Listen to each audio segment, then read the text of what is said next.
What's up, guys? I wanted to do a soft check-in kind of video and give everyone an update on where I'm at, what the content's going to look like for a while. I think I'm going to shift directions while I'm healing and while while I'm figuring out the bike situation. I don't want to give too much away.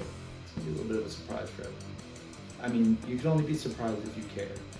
But for me, it's exciting, and I think everyone else is going to be excited to see what's going to happen motorcycle-wise.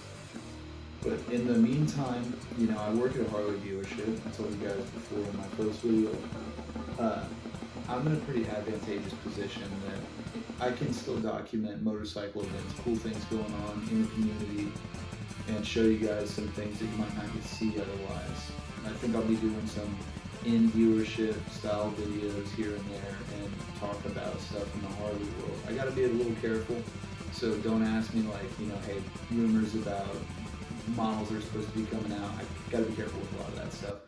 But I'll talk about current lineup stuff and changes to motorcycles that have happened in recent years. There's a lot to talk about, and I think being that I'm the type of person I am where I'll say I don't want to say that word, but I'm very particular when it comes to studying things that I'm interested in. There's a lot of things that have changed in recent years that I see no one else out there on the internet talking about. All the popular videos will mention the few big, flagship changes, but they miss the small details that to me, a lot of them, those are the things that I notice when I'm riding the bikes and that I'm more interested in. So changes in the 2025 Softail lineup, everyone talks about ride modes. They don't talk about changes to things like the heads of the engine. It's a completely different version of Milwaukee. I don't hear people talk about the throttle body, all those little things. So I'll get into all that.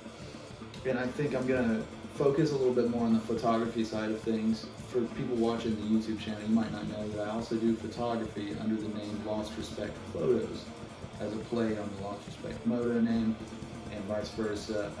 That's more been geared toward music photography. As I said before, I grew up in a background coming from the punk and metal hardcore scene.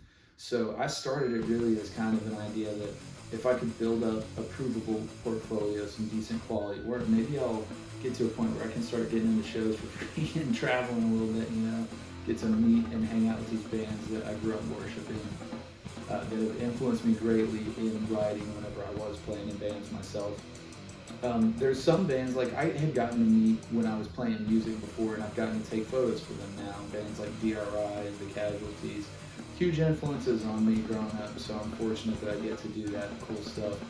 I want to grow that more, but I'm going to use that platform to focus on motorcycles for a little bit, I think. Going out with my friends, taking photos of them riding their awesome bikes.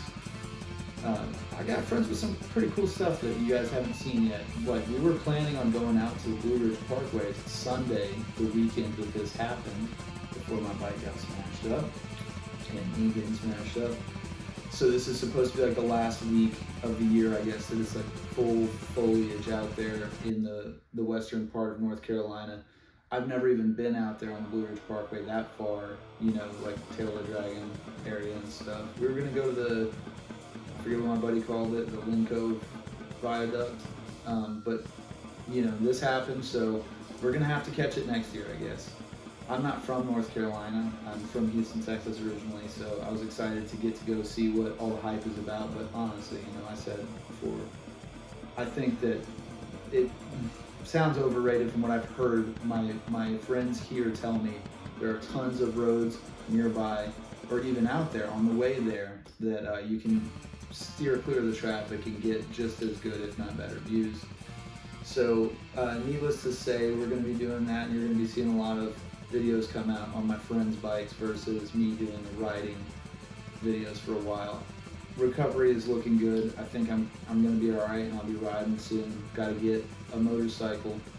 I'll just say a motorcycle, not sure what's going to happen yet, but before I can continue that, let me know if you guys want to know anything about the Harley bikes right now, current lineup. As I said, I'm not talking future stuff or any kind of rumors or industry hype. I gotta stay away from those wording and stuff you gotta be careful of. I'm not trying to get a big fine from Papa Davidson, so let me know if there's anything out there that you guys would be interested in learning about. In the meantime, ride loud and die proud.